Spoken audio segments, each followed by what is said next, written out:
Hello guys, welcome to Sumanth talks. అయితే Pushpa 2 cinema అయితే release అయిపోయింది. దాని తాలూకా ఆల్మోస్ట్ అన్ని రివ్యూస్ వచ్చేసినాయి. నేను కూడా చూశాను, నేను కూడా రివ్యూ ఇచ్చాను. సో ఇన్ కేస్ మీరు చెక్ చేసి ఉండకపోతే ఒకసారి చూడండి. అయితే పాయింట్కి వస్తే ఇది 3000 కోట్ల బొమ్మ అని నేను చెప్తున్నాను. సో ఇది నేను ఒక్కనే చెప్పే మాట కాదు, చాలామంది చెప్పే మాట. సో ఎందుకు చెప్తున్నాను అంటే, ఒకసారి మీరు book my show app open చేసి ప్రతి రీజియన్లో చూడండి, ముంబైలో కానీ, చండీగఢ్ కానీ, బీహార్, ఉత్తరప్రదేశ్, సో ఎక్కడ పెట్టినా, ఏ లొకేషన్ పెట్టినా, ఏ థియేటర్లో పెట్టినా అది గ్రీన్ కలర్లో అయితే కనిపించట్లేదు అనమాట. నేను ఏదో గొప్పగా క్రియేట్ చేసి చెప్పట్లేదు, ఉన్నదే చెప్తున్నాను అనమాట.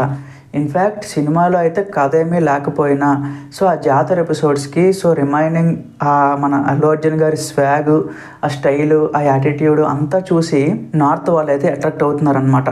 సో అందుకని చెప్పి ప్రతి లొకేషన్లో కూడా మీరు చెక్ చేసుకోవచ్చు కూడా, బుక్ మై షోలో ఓపెన్ చేసి నేను కూడా చెక్ చేశాను. దాన్ని బేస్ చేసుకొని అలాగే మిగతా డిజిటల్ అన్నీ కూడా రైట్స్, దాని తాలూకా రేట్ అంతా కూడా క్యాలిక్యులేట్ చేసి నేనైతే ఈ ఫిగర్ చెప్తున్నాను గైస్. ఖచ్చితంగా 2000 కోట్లు అయితే ఈజీగా దాటేస్తుంది. సో అది లాంగ్ రన్లో వెళ్తుందా వెళ్ళదా అని చెప్పి ఒక డౌట్ అయితే ఉందన్నమాట. సో లాంగ్ రన్లో ఒకవేళ మంచిగా హిట్ ఆగొచ్చి ఒకవేళ 3-4 రోజుల తర్వాత అంటే మండేకి, ట్యూస్డేకి ఆ రోజు వరకు కూడా ఇలాగే కంటిన్యూ అయితే ఖచ్చితంగా అయితే దీనికి 3000 కోట్లు గ్రాస్ అయితే ఈజీగా వస్తుంది అనమాట. ఇప్పుడు హిందీలో ఏదైనా తెలుగు సినిమా రిలీజ్ చేస్తే దాని మినిమం టికెట్ వచ్చేసి 100 రూపీస్ పెడతాం. బట్ ఈ సినిమాకి ఏం చేశారంటే వీళ్ళు 300 రూపాయల నుంచి స్టార్టింగ్ పెట్టారనమాట. సో తెలుగు రాష్ట్రాల్లో అయితే ఇంకా ఎక్కువ, 400, 500, కొన్ని దగ్గరలో 600, 700 కూడా ఉన్నాయన్నమాట. అంత రేట్లు ఈ సినిమాకి పెట్టినప్పుడు ఖచ్చితంగా వస్తుంది గైస్. సో నేను ఇంకొక ఎగ్జాంపుల్ కూడా ఇస్తాను మీకు. సో ఒకప్పుడు రాజమౌళి గారు బాహుబలి 2 సినిమాకి 150, 170 అంతే హైయెస్ట్. సో అదే రేట్లతో ఆయన అయితే 2000 కోట్లు గ్రాస్ అయితే కొట్టాడు అనమాట. సో అలాంటిదే ఒకసారి ఎక్స్పెక్ట్ చేయండి. ఇప్పుడు ప్రజెంట్ బాహుబలి 2 రిలీజ్ అయి ఉంటే దాని వాల్యూ వచ్చి ఆల్మోస్ట్ 3000 కోట్లు పైనే, ఇంకా 4000 కోట్ల వరకు వచ్చే ఉండొచ్చు. సో దానికి ఆ సత్తా ఉంది బాహుబలి 2కి. సో అలాంటి బాహుబలి 2 సినిమా తర్వాత అదే హైప్తో రిలీజ్ అవుతున్న సినిమా పుష్ప 2.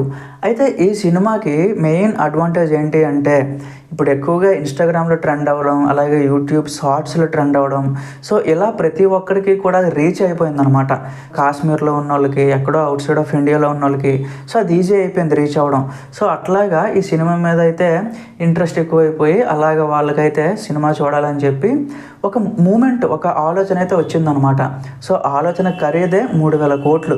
అంటే ఒక పర్సన్ చెప్పట్లేదు, సో ఆల్ ఓవర్ ప్రపంచం మొత్తం. సో ఈవెన్ ఆర్జీవి గారు కూడా ఒక ట్వీట్ వేశారు, మీరు కూడా చెక్ చేయొచ్చు. అంటే ఇప్పుడు ప్లానెట్ స్టార్ అని చెప్పి ఈయనకు ఒక బిరుదు అయితే ఇచ్చారనమాట. సో ఆయన కరెక్ట్గానే చెప్పారు. అంటే కొన్నిసార్లు మనం ట్రోల్ చేయొచ్చు, బట్ ఆయన స్టార్డమ్కి, ఆయన దీనికి మనం కరెక్ట్గా నిలబడితే అది ఒప్పుకోవాల్సిన విషయమే. ఎందుకు అంటే ప్రతి దగ్గర రిలీజే, ప్రతి దగ్గర సోల్డ్ అవుట్ అవుతున్నాయి అన్నమాట. సో అది ఇక్కడ స్పెషాలిటీ. సో చాలా తక్కువ సినిమాలు జరుగుతాయి, ఆల్మోస్ట్ ఒక 2 లేదా 3 సినిమాలు జరిగినాయి ఇప్పటిదాకా.